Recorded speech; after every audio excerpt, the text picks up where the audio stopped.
With me here I have a 2021 paper 2 internal. I want us to do statistics. Okay, I want us to do statistics.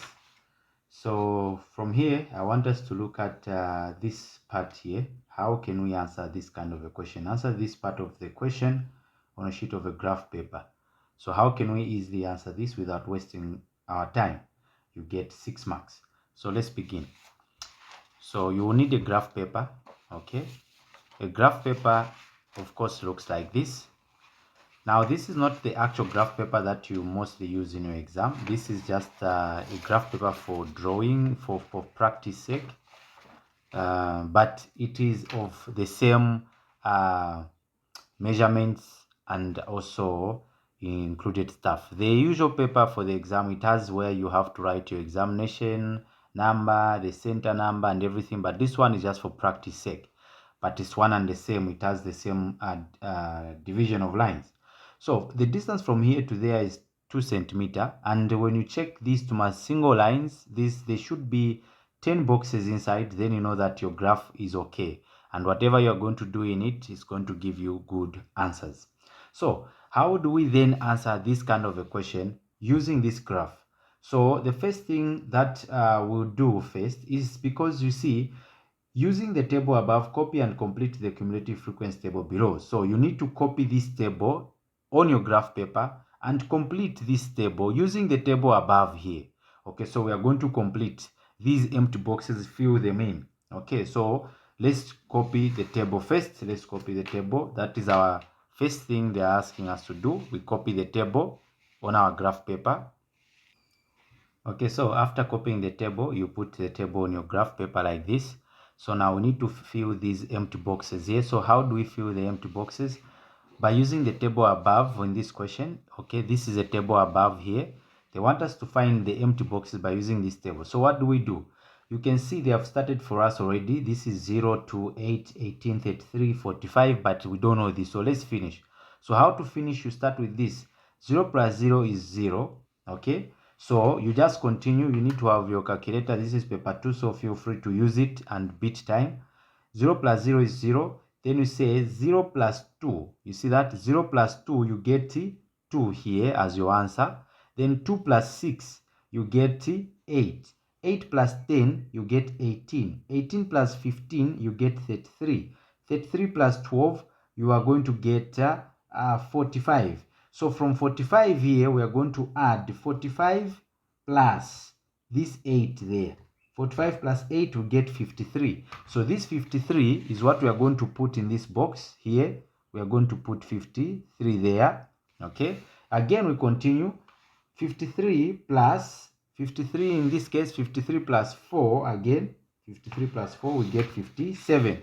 So we write here 57. And the last one now, 57 plus 3. Okay, 57 plus 3, we are going to get 60. So we are going to get 60 as our last frequency there. So this will be 60 there. So once you do this, you get yourself 1 mark. Okay, so this is 1 mark. So they are going to give you 1 mark. So once you are done, the next thing you should do is come to question 2, where they're saying, using a scale of 2 centimeters to represent 10 units on both axes for this range and this range for y-axis, draw a smooth cumulative frequency curve. So now in this case, it will be very easy because we have already found these missing values. So just go ahead and draw this. So the range, they are simply saying that on the x-axis, you are going to start from 0 all the way to 80 using 2 centimeters that to represent 10 units. So what they mean here is that 2 centimeters is a box from here to there is 2 centimeters, but it's supposed to present 10 units, so it will be 0, 10, 20, 30, 40, 50, 60, 70, 80. Again, on the y-axis, they are saying on the y-axis, you should use 2 centimeters to represent 10 units. So you should start from 0 all the way to 60. So it will be 0, 10, 20, 30, 40, 50, 60.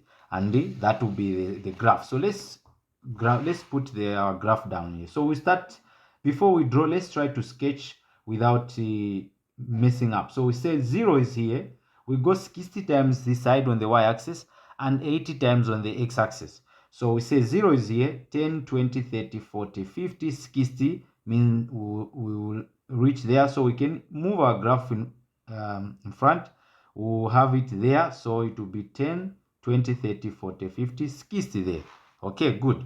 So this side it will be 10, 20, 30, 40, 50, 60, 70, 80. So we have our spot. So we put our demarcation there with our nice pencil. We can go ahead and draw this. We draw this graph now. Let's draw the graph. Ooh, like that. Again, this side you do the same, 80. So we are starting from 0, 10, 20, 30, 40, 50, 60, 70, 80. So we just go ahead and draw a graph like that. Make sure that your graph is very visible. You should use a good pencil to give you good lines and a sharp one. Okay, don't forget to put the x-axis. So we have 10, 20, 30, 40, 50, 60. So we can write now with a pen. Of course, we draw with a pencil and write with a pen. So this will be our 10, this will be our 20, this will be our 30, 40, 50, and 60 there, and this is our 0 there. Then this side we have 10, 20, 30, 40, 50, 60, 70, 80 there, and our x-axis, this is our y-axis. So we have now come up with the scales, the x-y plane. We have come up with it. Now let's represent this data which we have here in this x-y plane and come up with the curve they are saying we should do. So let's plot 0, 0. It is just here. This is our 0. This is our 0, 0. Okay. So if this is our 0, 0, we put our point there with a pencil. Just put your point there. Then the next one is 10, 2. 10, 2. This is 10 and comma 2 should be there because now you see this is 10. So meaning these single lines, these ones represent 1. So 0, 1, 2, it will be here. So 0, 10, 2, it will be 10, 2 here. Remember, this is 2 from the y-axis and this is 10 from the x-axis. Where the two lines meet, that's why you put your dot, okay? Where the two lines meet, 10 going up, y coming this side, 2 coming this side. Where they will meet, that's why you put your dot. So we put a dot there. Again, we continue 20, 8. X-axis 20 is here, 8, meaning we count 8 on the y-axis. 1, 2, 3, 4, 5, 6, 7, 8 is there. So where this small line, where it goes and meet the 20, that's why you put your point. So we are going to put our point there. Okay, let's hope you are following. Then the next one is 30, 18. So 30 is here on the x-axis, 18. We are going to go to y-axis, since x-axis we know. Y-axis, where is 18? 18 should be somewhere there. So we count 10, 11, 12, 13, 14, 15, 16, 17, 18. So we go with this same line, straight line, this one. Where they will meet here, that's why you put your dot. So we put our dot there, okay? The next dot will be there. Then we move, continue, 40, 33. 40 is here.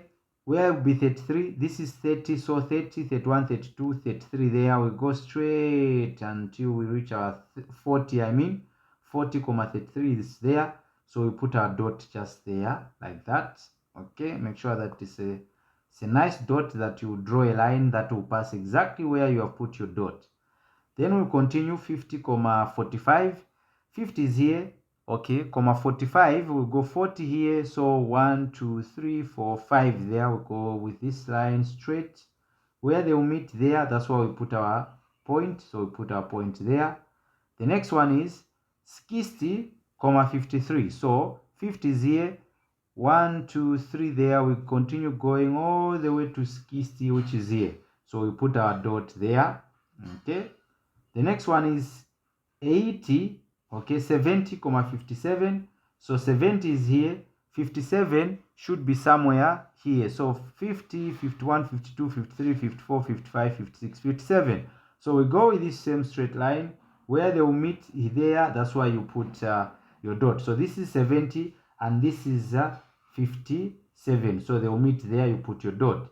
Now the last one is 80, 60. This one should be easy because I know 60 is there, the line is highlighted, and the 80, the line is also highlighted, so they will just meet there. So I put my dot. Now you can see the dots that I've put, that they are forming a curve already. You see that? It is a curve already. This is a curve that has been formed. So once you do this now, you just have to join these points and you are done. You get yourself 3 marks. So now let's join. So joining this curve, joining these points, you need to be so good at it because you don't want to draw double lines.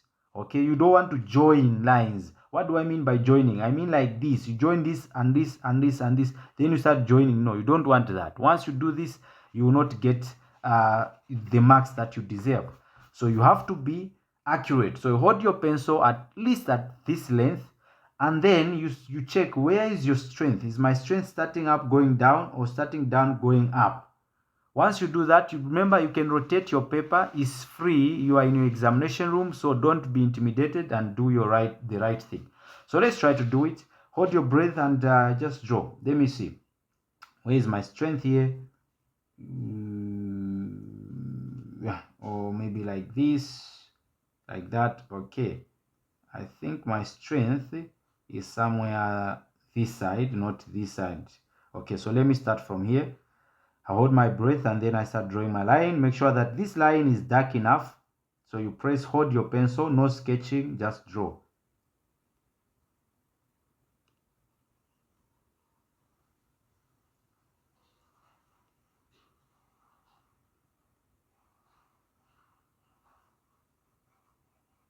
Perfect. All right, you see that? I'm done. So this is what you are supposed to do. So once you finish drawing this, you can just label this here.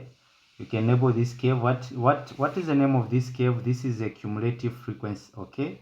Curve, because here they even told you cumulative frequency curve. So you just write it down on top here on the edges. You just say cumulative, okay? Cumulative frequency, okay, curve. You are done. So 3 marks. Okay, just write it, cumulative frequency curve. We are done with 3 marks. Then we move on to the last question, which is show your method clearly. Use your graph to estimate the interquartile range. Okay, so here it's very easy as well. So we just answer it from here. So this is our last question, number Roman numeral 3. So we want to calculate interquartile range. So I'll abbreviate it as interquartile range. So interquartile range is actually given by quartile 3 minus quartile 1.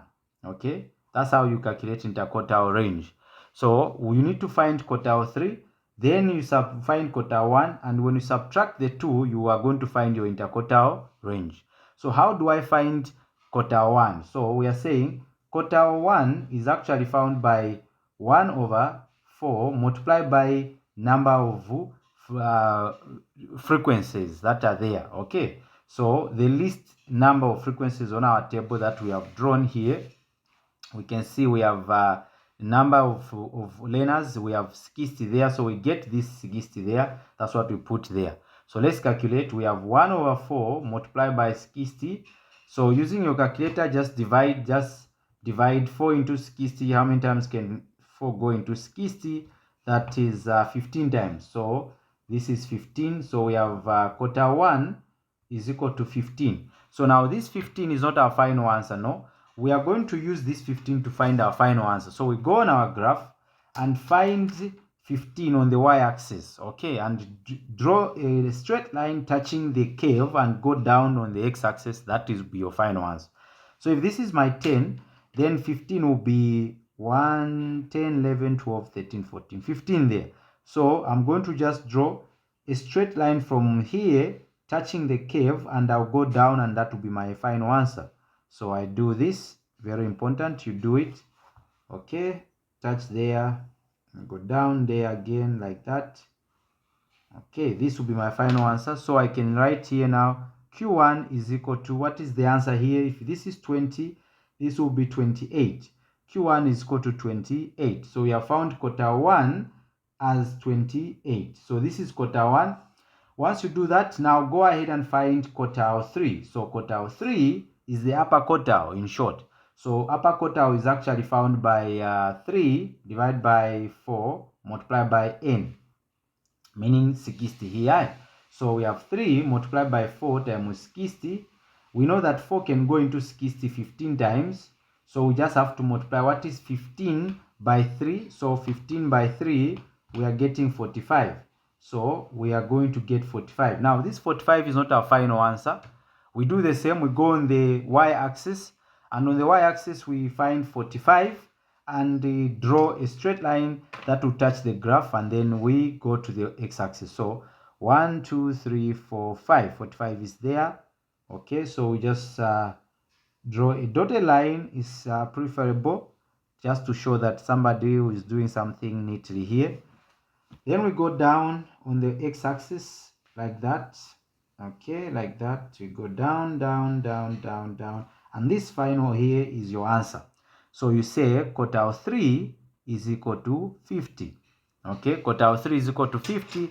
Therefore, now I can find the interquartile range by simply substituting this quartile, saying quartile 3 is equal to 50. Since I found quartile 3 to be 50, I'll just substitute 50 minus 28. 50 minus 28. What do I get? You just say 50 minus 28, you get 22. 22. That is your answer, and you are done. Remember to use your calculator. Don't try to act so smart and try to use your brain. Remember, you want to beat time. So how are you going to beat time if you are always thinking and wasting time to just find your final answer? So it's better use your calculator to get your answers quickly. So we end here. This is how you do statistics that in a simpler way. Okay, so we are done with these statistics. The next thing that we'll be looking at now, it is a different statistics that we call as relative cumulative frequency curve. This one was just cumulative frequency. Now relative cumulative frequency is the one that we'll be looking at. So don't miss on my next videos. Please do subscribe if you are not subscribed, so that you don't miss the videos that I post. And if you like this video, please do like, share, and comment. That will help me keep going. Thank you for supporting me so far. I am pleased to make these videos so that you can enjoy and have a good time in your exam. Remember, exam is made easy by Mr. Swanda. If you want me to do any other questions that you prefer, do comment on the comment section, and I'll be able to see your comment and do the best video for you. Thank you. We end here for today, and bye-bye.